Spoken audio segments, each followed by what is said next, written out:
큐티 본문이 계속해서 시편입니다. 예. 주일날 제가 큐티 이렇게 얘기할 때마다 큐티를 기억하시는 건 아시겠죠? 예. 매일매일. 어, 예. 더운 여름이고 또 휴가철이긴 하지만 또 시간이 있으실 때 한 번이라도 더 또 큐티 말씀을 가까이 하실 수 있으면 좋겠다 싶습니다. 지금 시편이 이제 진행되고 있는 중인데 그 중에 오늘 말씀은 시편 110편에 해당합니다. 신앙에는 이제 동기가 필요하죠. 믿음은 우리가 그냥 자연스럽게 갖게 되는 그런 것이 아니죠. 죄된 본성으로 태어난 인간은 절대 스스로 자기의 힘으로 알아서 자연스럽게 하나님을 찾아갈 수 없는 존재들입니다. 가만히 내버려 두면 죽을 때까지 절대 하나님을 스스로의 힘으로 믿을 수가 없다는 의미이죠. 인간이라면 누구나 다 그렇습니다. 예외는 없죠. 그런 우리들이 이제 살아가다 보면 어떤 동기들, 어떤 계기들이 생겨서 그걸 통해 비로소 이제 초월자, 신, 절대자를 찾게 되고 그런 과정 가운데 이제 하나님께서 택하신 하나님의 백성들의 경우에는 하나님께서 미리 그 가운데 부어주신 믿음이 이제 발현되게 되고 그 믿음이 일어나서 비로소 하나님을 믿고 이제 신앙의 길을 이제 걸어가게 되는 것이죠. 그 동기가 어떤 이들에게는 인생의 어떤 고난이나 어려움, 뭐 큰 괴로움, 고통일 때도 있고 또 어떤 이들에게는 성공, 자신이나 자녀들의 성공이나 또 경제적인 안정 혹은 또 어려운 질병의 치유일 수도 있습니다. 또 어떤 이들에게는 뭐 특별한 경험, 특별한 체험 등이 그런 계기나 동기가 될 수도 있습니다. 그렇게 신앙의 길로 들어가게 되는 동기들은 굉장히 다양하죠. 사람 수가 다양하고 또 성향과 사람의 성격들이 다 다양한 것처럼 그렇게 신앙생활을 해가게 되는 계기 혹은 동기 역시도 다 다양하게 됩니다. 그런데 이제 그런 동기들 가운데 한때 요즘 말로 하면 임사체험이라고 하죠. 천국을 다녀왔다, 지옥을 다녀왔다라는 이런 이야기가 유행처럼 번졌던 때가 있습니다. 요즘에는 크게 접하지 못하는 것 같은데 대략 한 1900년도 후반부터 2000년대 초반, 뭐 지금도 초반이라고 할 수 있겠지만 조금 더 구체적으로는 1990년대부터 한 2010년도 요 근간에 뭐 한국뿐만 아니라 국내외를 막론하고 이곳저곳에서 천국을 다녀왔다, 지옥을 다녀왔다라는 그런 임사체험의 간증 혹은 관련 서적들이 많이 또 출간되고 많이 알려지곤 했었습니다. 천국에서 돌아온 소년, 천국은 확실히 있다라든지 뭐 이런 류의 책들, 이런 류의 이야기들이 그런 이야기들을 담은 간증이나 체험에 대한 이야기들이 되곤 합니다. 교회들도 이런 이들의 그런 경험들에 관심을 갖는 경우들도 제법 있었습니다. 하지만 시간이 지난 후에는 시간이 어느 정도 흐른 뒤에는 대체로 다 이제 거짓임이 판명이 되곤 했습니다. 그런데 사실 그렇게 스스로의 자백이든 뭐 여러 가지 검증을 통해서든 거짓으로 탄로나기 이전에 교회는 이걸 먼저 좀 분별을 할 수 있었어야만 합니다. 왜냐하면 그런 일들은 성경적으로 이미 타당하지가 않았기 때문이죠. 누가복음 16장에 보면 예수님께서 가르침을 주시는 여러 가지 이야기의 말씀 가운데 거지 나사로와 한 부자의 이야기가 등장을 합니다. 거진 나사로는 죽어서 이제 천국에 가게 되고, 부자는 죽어서 지옥에 이제 가게 되는데, 부자가 지옥에서 고통스럽게 뜨거운 불구덩이에서 고통스러워 하다가 눈을 들어서 보니까 저 멀리 높은 곳에 아브라함이 보이고, 예수님께서 하신 누가복음 16장에 있는 말씀입니다. 멀리 아브라함이 보이고 그 품에 나사로가 안겨 있는 것을 이제 보게 됩니다. 그래서 불 속에서 괴로워하다가 그 부자가 아브라함을 이제 부릅니다. 부르면서 자신을 좀 긍휼히 여겨달라고, 불쌍히 여겨달라고 하면서 나사로를 좀 저에게 보내주셔서 그 손가락 끝에 물을 찍어서 내 혀를 조금이라도 시원하게 해주시면 정말 고맙겠다라고 요청을 하게 됩니다.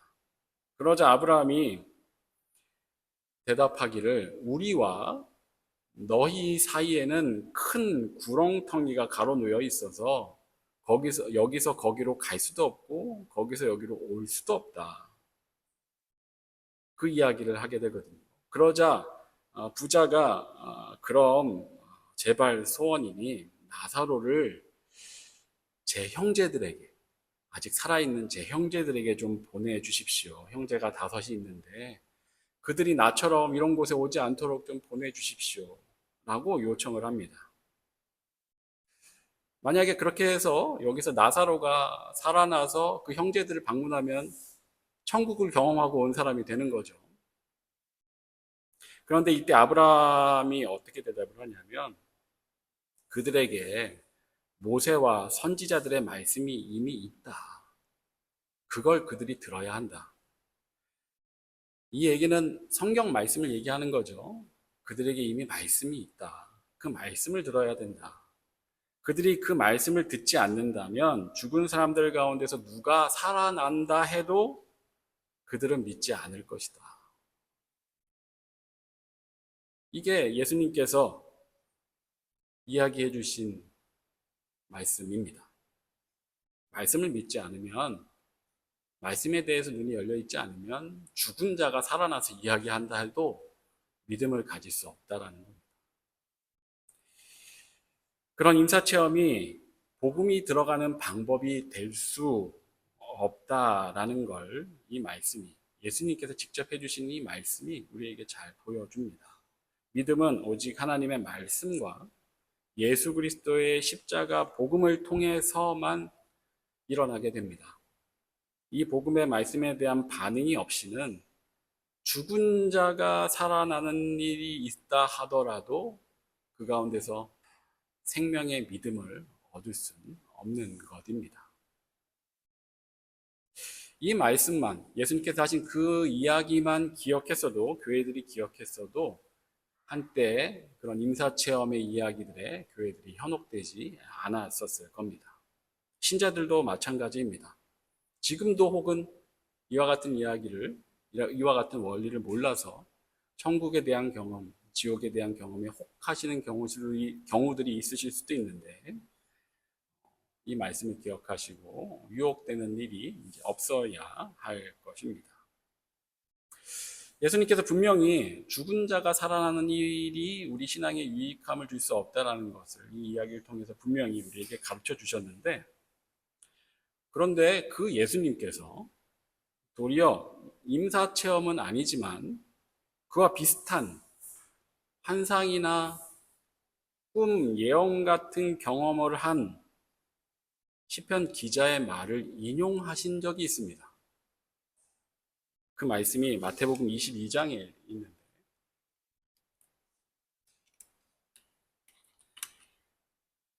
마태복음 22장 41절에서 46절에 바리새인들이 모였을 때 예수께서 그들에게 물으시되 너희는 그리스도에 대하여 어떻게 생각하느냐? 누구의 자손이냐? 대답하되 다윗의 자손이니이다. 이르시되 그러면 다윗이 성령에 감동되어 어찌 그리스도를 주라 칭하여 말하되 주께서 내 주께 이르시되 내가 내 원수를 내 발 아래에 둘 때까지 내 우편에 앉아 있으라 하셨도다 하였느냐? 다윗이 그리스도를 주라 칭하였은즉 어찌 그의 자손이 되겠느냐 하시니 한마디도 능히 대답하는 자가 없고 그날부터 감히 그에게 묻는 자도 없더라. 예전에 마태복음 볼 때 사두개인들과 바리새인들과의 논쟁에 예수님께서 그들이 전혀 예상치 못했던 온전한 완벽한 답변으로 그들이 어, 더 이상 입을 열 수 없게 되었었다라는 이야기를 우리가 말씀 가운데 살펴본 적이 있었죠. 그런 이야기들의 뒤에 이어서 그때는 살펴본 말씀은 아니지만 예수님께서 이번엔 바리새인들에게 질문을 하신 겁니다. 그 이야기가 지금 방금 읽어드린 그 말씀이거든요. 그리스도가 누구의 자손이냐라고 바리새인들에게 물었습니다. 그러자 바리새인들이 다윗의 자손이라고 대답을 하죠. 정답입니다. 그리스도는 다윗의 자손으로 모든 유대인들은 그렇게 배워왔고 알고 왔고 알아왔고 믿어왔습니다. 그런데 예수님께서 하신 대답은 그러면 다윗이 성령의 감동이 되어서 어찌하여 그리스도를 주라 칭하였느냐? 다윗이 그리스도를 주라 칭하면 어찌 그리스도가 그의 자손이 되겠느냐? 라고 하신 겁니다. 이때 44절에서 인용하신 그 말씀이 오늘 본문 시편 110편 1절 말씀입니다. 시편 110편 1절에 여호와께서 내 주에게 말씀하시기를 내가 내 원수들을 내 발판이 되게 하기까지 너는 내 오른쪽에 앉아 있으라 하셨도다. 시편 110편은 7절까지 있는 시편인데 다윗의 시입니다. 이 시편의 유형은 제왕시라는 유형으로 분류가 되는데 왕이 등극하는 것 또는 이제 왕이 전쟁에서 승리한 것을 축하하는 그런 유형의 시편에 부여되는 이제 분류입니다. 그런데 이 시편은 다른 시편들보다 또 다른 제왕시들보다 다르게 좀 특별함이 있습니다. 다윗이 그 당시의 사람으로서는 그 당시의 인물로서는 이해할 수 없는 것을 지금 기록했기 때문이거든요. 아마도 다윗이 환상이나 꿈 같은 걸 보았던 것 같습니다. 혹은 어떤 예언의 환상 같은 걸 보았을 수도 있습니다. 그것을 기록하고 전해 내려오게 된 게 바로 이 시편 110편이지 않겠나. 그가 그렇게 보았던 것을 이제 담고 있는 내용인데 예수님께서 인용하신 그 1절을 보면 여호와께서 내 주에게 말씀하시기를 내가 내 원수들로 내 발판이 되게 하기까지 너는 내 오른쪽에 앉아 있으라 하셨도다. 예수님께서 인용하실 때는 주께서 내 주께 이르시되 뭐 이렇게 번역상으로는 그렇게 되어 있지만 여기서 이제 구분이 분명하게 되죠. 여호와께서 내 주에게 말씀하시기를. 여기서 여호와는 성부 하나님을 의미하고 내 주는 예수님을 성자 하나님을 가리킵니다. 그러니까 지금 성부 하나님이 성자 예수님께 내가 너의 원수들을 너의 발판이 되게 하기까지 너는 내 오른쪽에 앉아 있으라 라고 그렇게 이제 말씀하신 것입니다. 다윗이 성부 하나님과 성자 하나님, 성자 예수님 두 분을 지금 동시에 보고 있는 겁니다. 성부 하나님이 성자 하나님께 그렇게 말씀하시는 것을 그가 들었던 것 같아요. 도대체 어떻게 들은 것인지 우리가 분명히 알 수는 없지만 아마도 이 장면은 하늘 보좌에서 일어났던 대화인 것 같죠. 2절에서 여호와께서 시온에서부터 주의 권능의 규를 내보내시리니 주는 원수들 중에서 다스리소서. 여기서 시온은 우리 교회에 또 시온 집사님, 시온이라는 이름이 둘이나 있는데, 시온이라는 이름 자체가 굉장히 귀하죠. 당시에는 예루살렘, 다윗성을 지칭하는 별칭이었는데, 오늘날로는 보면 교회, 하나님의 나라를 상징하는 단어가 되죠. 여기서 그 시온이 그와 같은 의미를 가지고 있습니다. 주의 권능의 규에서 규는 왕이 손에 쥐는 지휘봉 같은 그런 막대기를 말하는데 학자들은 오늘날 이것을 그리고 사도 때로부터 복음의 권능으로 이해를 합니다.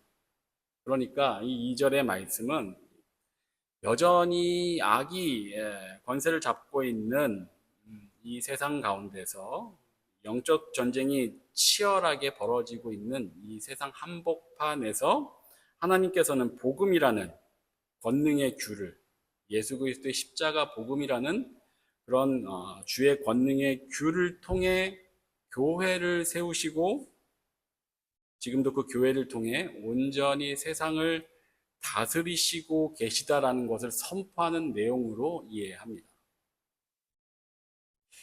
3절에서 주의 권능의 날에 주의 백성이 거룩한 옷을 입고 즐거이 헌신하니 새벽 이슬 같은 주의 청년들이 죽게 나오는도다. 이 주의 권능의 날, 이것은 예수 그리스도께서 왕으로서 온전한 권능을 드러내시는 그 때를 의미하는데, 이것은 예수 그리스도께서 왕 중의 왕으로 다시 오셔서 모든 대적과 악한 권세를 완전히 굴복시키시는 재림의 때를 의미할 수도 있는데, 아마도 예수님이 십자가 고난을 이기시고 부활 승천하신 후 성령을 부어주셔서 교회가 시작된 때가 더 적절할 수 있습니다.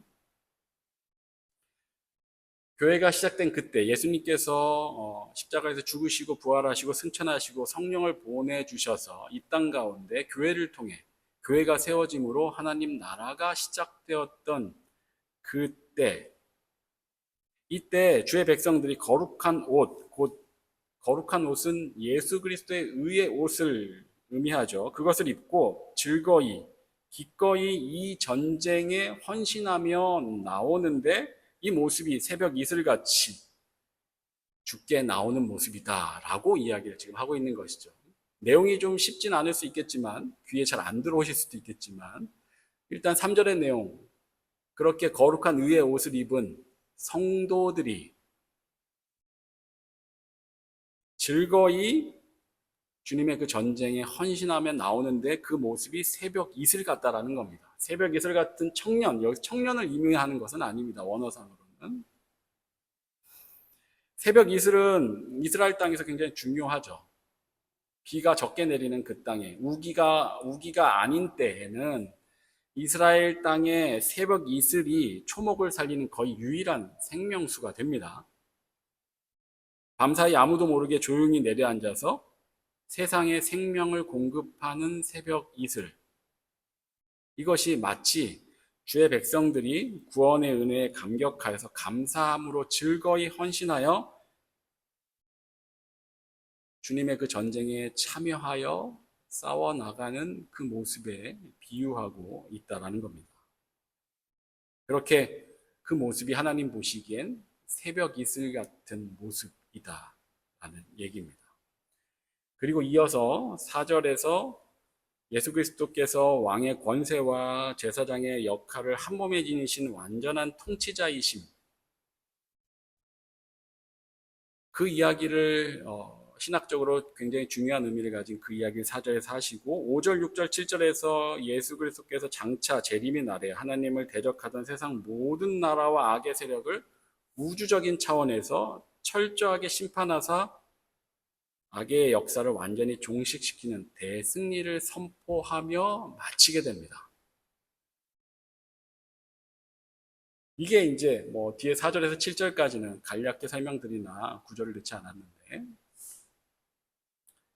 내용에서 알 수 있듯이 이건 당시에 다윗이 아무리 왕이라도 스스로 절대 깨우칠 수 없는 그런 내용들입니다.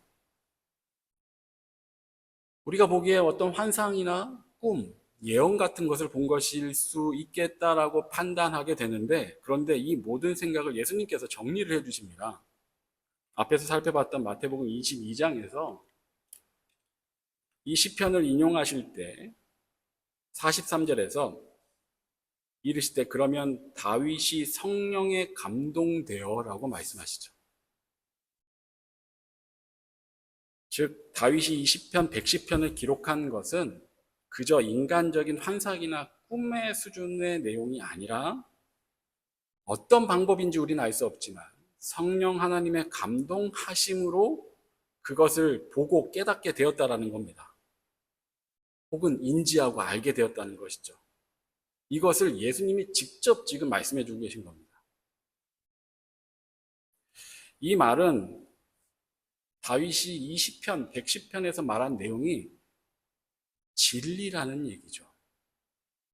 실제로 예수님 자신을 통해서 지금 실현되어지고 있고 그 말씀 그대로 이후에 온전히 다 실현될 것이라는 걸 예수님이 지금 보증해 주고 계신 겁니다. 예수님께서 이 시편을 인용하시고 친히 성령의 감동으로 그렇게 말하였다고 말씀해 주신 것으로 이 시편의 권위와 그 내용의 진리가 보증된 것입니다.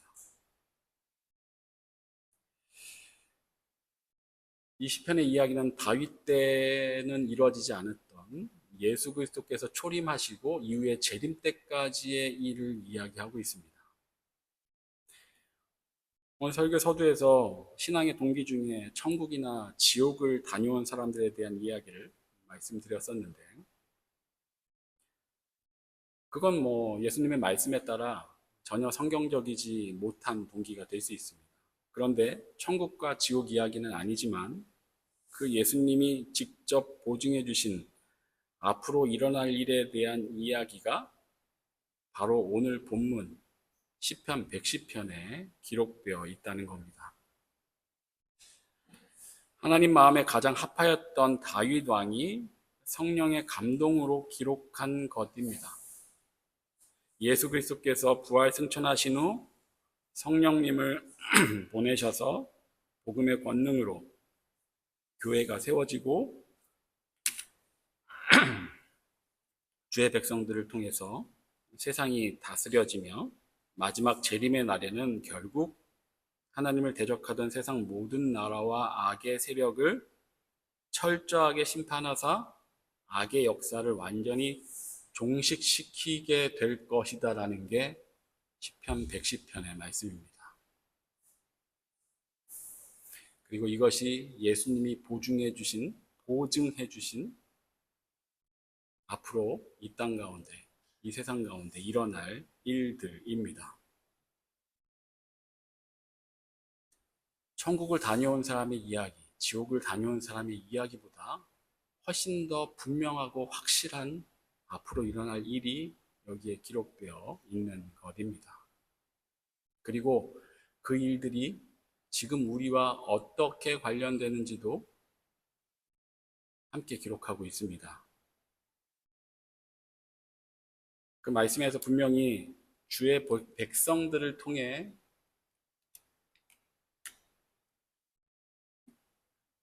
이 땅을 다스리시리라는 것을 3절에서 우리에게 말씀해 주고 있는데 그 주의 백성들은 거룩한 의의 옷, 예수 그리스도의 의의 옷을 입고 새벽 이슬처럼 주님의 전쟁에 즐거이 헌신하는 이들입니다. 이들이 성도인 것입니다. 즐거이 헌신하는 이들입니다. 억지로 의무감에 끌려온 이들이 아니라 즐거이 헌신하는 이들이 주의 백성들 성도라고 이야기하고 있는 겁니다. 교회의 성도들은 구원의 은혜 안에서 기꺼이 자발적으로 하나님의 뜻을 쫓아서 순종하고 헌신함으로 새벽 이슬처럼 메마른 세상에 생명력을 심어주는 이들이라는 것을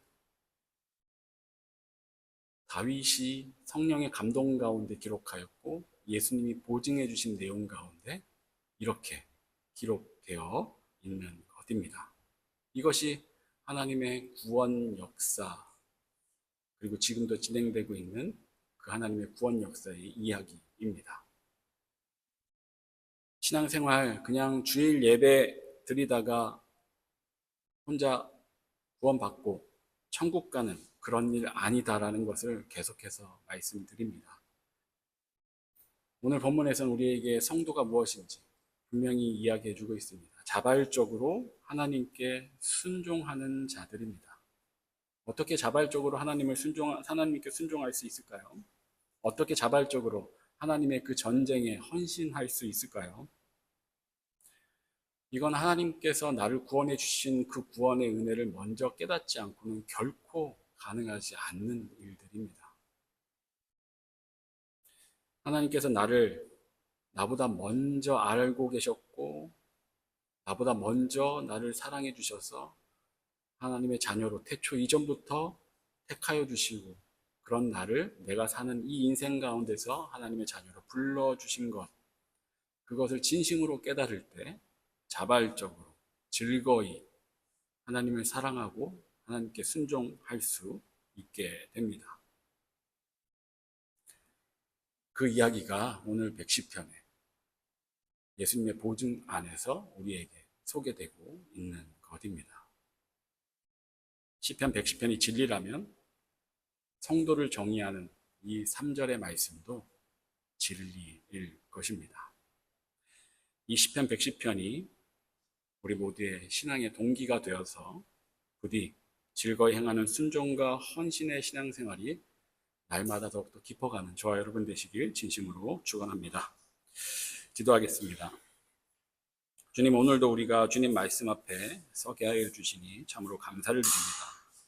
시편 110편을 통해 예수님이 보증해 주신 이 진리에서 우리가 신앙의 동기를 찾길 원합니다. 하나님은 말씀하신 대로 구원의 역사를 이루어 가셨습니다. 그리고 우리는 예수 그리스도의 은혜로 구원받아 교회를 이루고 세상을 다스리는 그 시대의 한복판에 서 있습니다. 주의 백성들은 즐거이 헌신하는 자들입니다.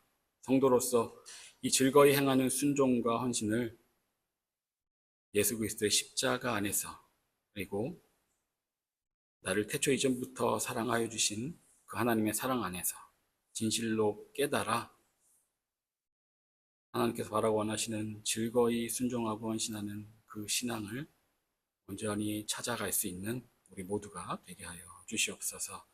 감사를 드리며 예수 그리스도 이름으로 기도합니다. 아멘.